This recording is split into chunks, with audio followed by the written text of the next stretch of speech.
Ramazani na jep mundësi për t'i hapur 3 porta. Allahu i plot fuqishëm, si krijuesi ynë, zgjedh këtë dojë nga krijesat. Allahu i lartësuar i ka krijuar, dhe prej tyre i ka zgjedhur pejgamberët. Dhe Zoti yt krijon çdo dojë, dhe ai zgjedh. E ata, adhuruesit e idhujve, nuk mund të zgjedhin. Qofti falënderuar Allahu dhe larg nga ato që i përshkruhen atij për shok. Surja El Kasas 68. Allahu e zgjodhi Ademin, Nuhun dhe familjen e Ibrahimit dhe familjen e Imranit në mesin e popujve, pasardhës njëri pas tjetrit. Allahu është dëgjues dhe di çdo gjë. Surja El Imran 33-34. Allahu i plot fuqishëm e ka zgjedhur muajin Ramazan, kurse në të është nata e zgjedhur e Kadrit. Ne kemi filluar ta shpallim Kuranin në natën e Kadrit. E kush të tregon ty se ç'është nata e Kadrit? Nata e Kadrit është më e vlefshme se 1000 muaj. Surja El Kadr 1:3. Allahu i lartësuar e ka zgjedhur Ramazanin, në të cilin është shpallur Kurani si lajmërimi i agimit për racën njerëzore, dhe në të cilin ndodhen ndryshime të mëdha, jo vetëm në botën e dukshme, por dhe në atë të padukshme. Në një hadith pejgamberi alayhis salam u thot sahabëve të tij duke treguar vlerën e muajit të bekuar të Ramazanit: Ju ka ardhur Ramazani, muaji i bekuar. Allahu ju ka caktuar që ta agjeroni. Në të hapen dyert e xhennetit, kurse mbyllen dyert e xhehenemit dhe shejtanët e lidhen me zinxhir. Në të është një natë, e cila është më e mirë se 1000 muaj. Kushdo që privohet nga begatitë e saj, me të vërtet, ai është privuar nga një gjë e madhe. Begatitë e Ramazanit ne i ndjejmë gjatë gjithë vitit. Dietari i famshëm islamik Imam Sirhindi thot: Ramazani është muaji i Kuranit dhe Kurani është shpallur në të. Ramazani ka mbledhur në vetvete çdo të mirë dhe bereqetin. Dhe të mirat që ju vijnë njerëzve gjatë gjithë vitit janë vetëm pika nga deti i Ramazanit. Kush bën vepra të mira në Ramazan, ai do të shoqërohet me udhëzime drejt veprave të mira gjatë gjithë vitit.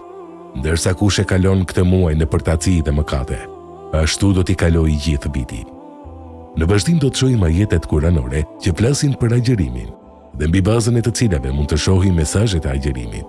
Allahu thot: O besimtar, ju është urdhëruar agjërimi, ashtu si ju ka qenë urdhëruar atyre para jush, kështu që të bëheni të devotshëm. Jeni të obliguar për ditë të caktuara, e kush është i sëmur prej jush ose është në udhtim e nuk agjeroj, atëherë ai le të agjeroj më vonë aq ditë. E ata që i rëndon ai nuk mund të agjerojnë, janë të obliguar për kompensim, ushqim ditor i një të varfri, ai që nga vullneti jep më tepër. Ajo është aq më mirë për të. Mirë po agjerimi është më i mirë për ju, po që se dini.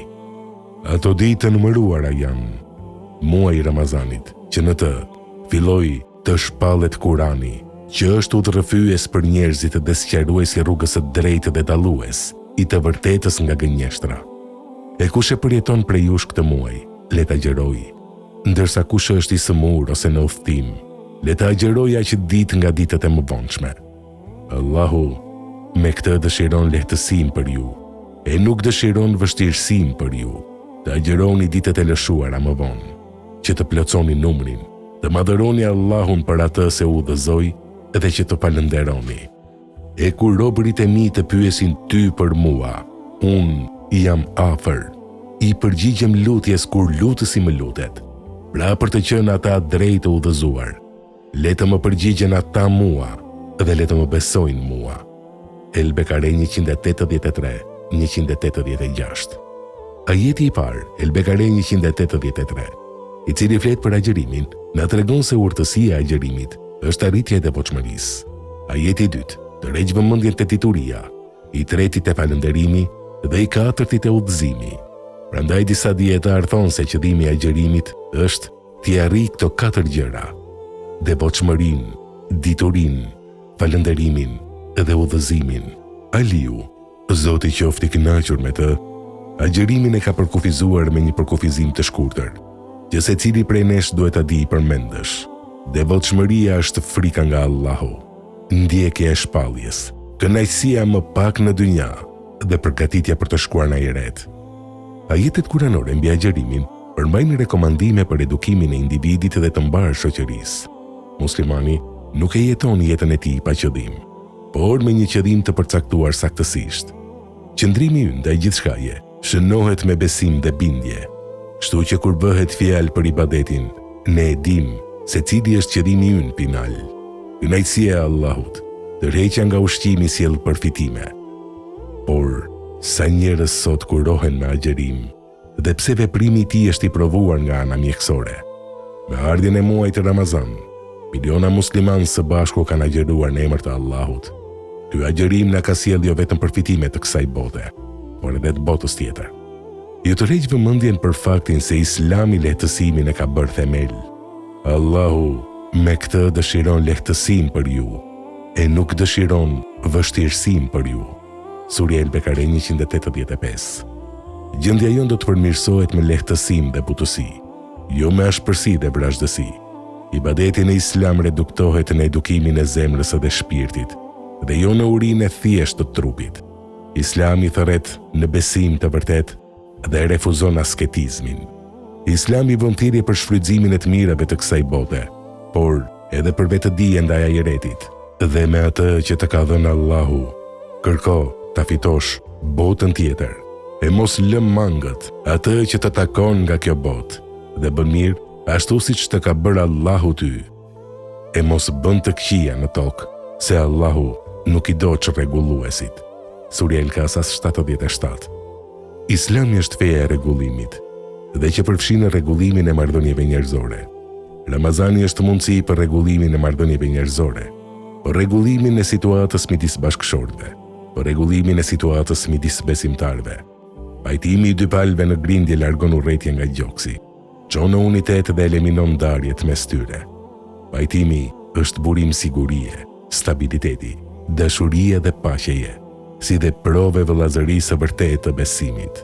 Allahu i lartësuar thot: s'ka dyshim se besimtarët janë vëllezër, pra bëni pajtim ndërmjet vëllezërve tuaj.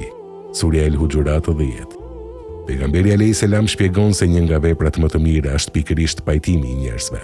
A doni t'ju informoj për diçka që është më e vlefshme se sa shkalla e namazit, agjerimit dhe sadakas? I kishte pyetur pejgamberi sahabët. Sigurisht që duhem, o i dërguari i Allahut tan ata. Pajtimi i njerëzve, sepse në të vërtetë grindja me njerëzit është një diçka që i anulon veprat. Ne po jetojmë në një kohë kur ka përçarje dhe keqkuptime të mëdha midis muslimanëve. Ne po jetojmë në kohë trazirash të mëdha, ku rregullimi i raporteve të ndërsjellta midis muslimanëve imponohet si domosdoshmëri. Islami na mëson se vëllazëria është themeli i besimit, dhe nëse nuk kemi vëllazëri duhet të pyesim veten se cili është besimi ynë. Ramazani na jep mundësi për t'i hapur 3 porta. 1. Portat e zemrës. Ne mund t'i hapim duke bërë vepra të mira, me lexim të Kuranit, me agjerim, me sadaka, me zakat, me namaz natë, me lutje, sepse lutja e agjeruesit nuk refuzohet. 2. Portat e qiellit. Ne mund t'i hapim me lutjet që i bëjmë gjatë rrugës, në të tretën e fundit të natës, midis ezanit dhe ikametit, lutja e atij që i është bërë pa drejtësi. 3. Portat e xhenetit.